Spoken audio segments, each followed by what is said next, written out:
So what is good governance?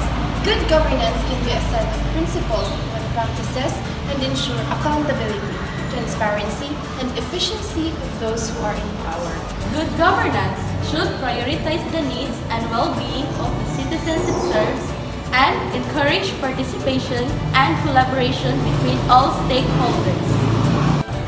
It should also promote the rule of law, respect for human rights, and support sustainable development.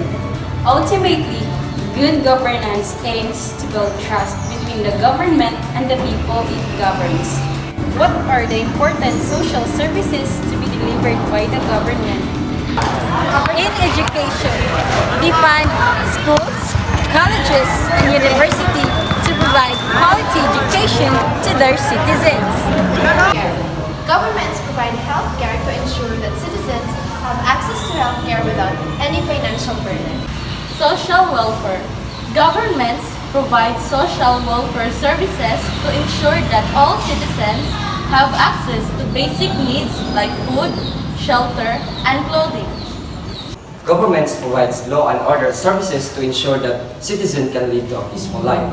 They are responsible for maintaining law and order with the help of police forces and courts.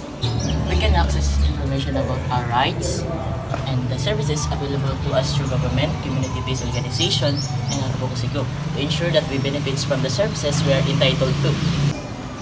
Governments provide environmental protection services to ensure that the environment is not damaged by economic or industrial activities. They fund to operate environmental projects to protect environment for future generations. How do we ensure our rights in our social services? Know our rights. Familiarize ourselves with the laws, policies, and regulations that govern social services in our country, community, or state. Participate in community activities. We can engage with our community-based organization, volunteer work, or donate to non-governmental organizations that provide social services for various people. Advocate for ourselves.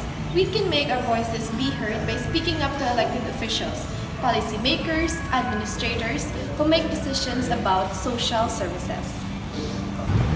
We can hold our governments accountable by making recommendations, requesting information or reports, and monitoring implementation of policies. Governments provide infrastructure services to ensure that citizens have access to basic facilities like roads, bridge, water supply, and sanitation.